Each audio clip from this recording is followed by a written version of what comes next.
This young man is still wet behind the ears. He don't know shit about shit. He is 18 years old. Obviously, allegedly, his parents didn't do very well with him because if so, he would not be out at 18 years old modifying the gun, planning, writing a manifesto, and killing people. This is why you parents need to stay on top of what your children are doing. Not unless your ass is just as evil as your children. And in some cases, that's what it is. Evil comes from evil. They don't know how to turn it off. At any rate, this story, you will see the judge sentencing this young man and what she has to say, in which I think she eloquently spoke about the United States of America. I really appreciated what she said. Everybody was in tears because what she said is so true. All of this racism goes back for many years. You don't own the world because your skin color is pale. You don't own shit. When you die, you take nothing with you. There is no land you can take with you. There is nothing you can take with you, not your house, not your car. Nothing will you take with you. It does not belong to you. Your own damn body don't belong to you. Okay? You came in this world naked. You will leave in this world naked unless somebody puts some clothes on your ass and slap you in the casket or burn you or whatever. You're going to go out the same way you came in. He spent months reflecting on his plans to conduct a mass shooting in his twisted online diary and said his exposure to 4chan, which is an online message board known as a hotbed for extremism, kept him motivated to stick to his plan. The digital journal primarily focused on the extensive measures Gendron took to procure equipment for the shooting, but some of his entries detail his plans to lose weight ahead of the attack, his relationships with his family and friends, and how he sold his belongings to get money for the rampage. And he listened to this idiot, a 17-year-old British boy by the name of Daniel Harris. Here's his story. Now, on the sentencing of a teenager for encouraging terrorism, Daniel Harris, who is 19 and from Glossop in Derbyshire, has been jailed for 11 and a half years. Caterina Vitozzi is at Manchester Crown Court. Morning, Caterina. What more can you tell us? Yes, well, in a previous trial, Daniel Harris, who's now 19, but as you say, was 17 when he created and posted racist, homophobic and extremist far-right videos onto a YouTube-style channel. In an earlier trial, he was found guilty of 5 counts of encouraging terrorism and a further count of possessing a 3D printer for purposes of terrorism. Today received that custodial sentence, 11 and a half years. The judge, in his sentencing remarks, called Daniel Harris a propagandist for an extremist right-wing ideology. He said you expressed violent, anti-Semitic, racist, misogynistic and homophobic views. You glorified mass murders and you offered advice on how to carry out attacks. The judge also, in his remarks, alluded to 2 separate shooting incidents in the US in May last year, when an 18-year-old who engaged with the videos that Daniel Harris posted and created under the pseudonym Book Anon carried out an attack where 10 people were shot dead in May last year in New York State, and another shooting in November last year where 5 people died after a shooting in an LGBTQ nightclub. In his sentencing remarks, the judge here also said that Daniel Harris, despite his age, was a danger, hence that custodial sentence of 11 and a half years, which we served in a Young Offenders Institute. Welcome to Straddled Events. On this channel, we bring you the truth. Sometimes the truth is quite ugly, unbearable, and you just don't want to deal with it. But on this channel, you're going to get it anyway. You are straddled the fence of good versus evil, right versus wrong. And on this channel, we're going to tell you to do better. Please like, dislike, subscribe, and share the videos. Now let's go. I have spent a lot of time thinking about this case, our community, our nation, how we got here, and where we go from here. It all comes down to character and having the strength to stand up for what is right. Our character is not defined by the good and easy times. It is defined by the hard and challenging times. And often, our character is revealed not necessarily by what we say, but by what we do. I am both immensely proud of and grateful for the way Buffalo has rejected the evil and hate that was inflicted on our community. The character of good people throughout this city, county, state, nation, and even internationally has shown through as they have stood with the victims of this heinous and cruel act. This indictment speaks to the 13 victims and their families that lost the most. But they are not the only victims.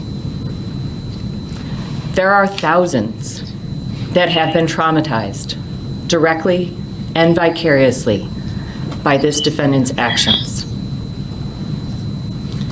We have seen the community turn out in support and are seeing signs of much needed change in East Buffalo.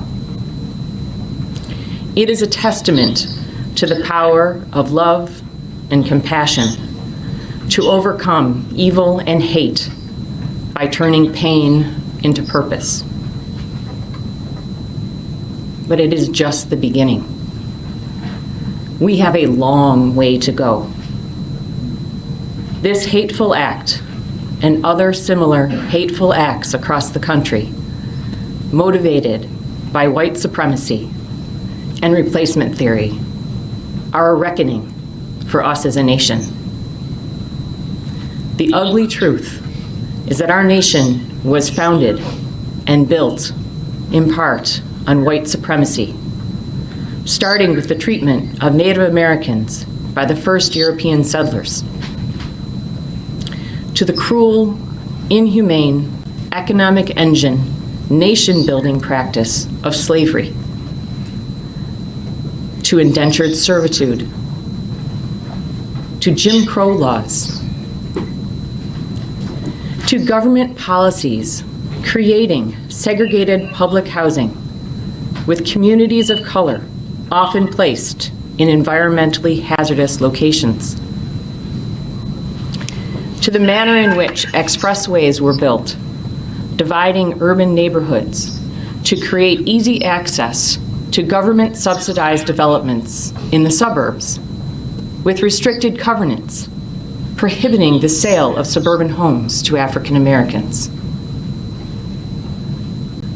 to redlining practices in communities of color, further devaluing those neighborhoods, to the GI Bill, a well-deserved financial boon to our servicemen, unless, of course, you were a serviceman of color, to the war on drugs and mass incarceration, disproportionately of men of color, to the school-to-prison pipeline, to inequities in education, employment opportunities, and compensation, to the existence of food deserts and inadequacies in healthcare. Our history is replete with both individual and systemic discriminatory practices, many of them still firmly in place today. In fact, it is these very policies and practices that contributed to and made this atrocity possible. The effects of these policies, some current and others decades and centuries old, created the segregation in our city and enabled this defendant to research and identify his target to maximize the impact of his evil intent. All of these policies and systems, either sponsored or tolerated by the government and implemented by individuals, were designed to destroy the very fabric of family life, opportunities for success, the creation of generational wealth, and even the mere existence of hope in communities of color. The harsh reality is that white supremacy has been an insidious cancer on our society and nation since its inception. And it undermines the notions of a meritocracy and the land of opportunity that we hold so dear. However, white supremacy is not inevitable or unstoppable. It has been carefully cultivated and nurtured by individuals and the government for centuries. This is the history that we have all inherited. It has been passed down from generation to generation. We must acknowledge that history. See that history for what it is. Recognize it. And learn from it, or we are doomed to repeat it. Let ours be the generation to put a stop to it. We can do better. We must do better. Our own humanity requires it. As an individual, we must call out injustice in our daily lives when we see it. We must reject racism in all of its forms. We must be conscious of the power of our words and actions and the impact they have on those around us, both intended and unintended. We must demand better of our public servants in their efforts to address inequity. And we must embrace government policies aimed at creating and fostering diversity, equity, and inclusion. We must make the outpouring of support, love, and compassion that followed this heinous act an everyday practice. We are stronger together. These are hard and challenging times.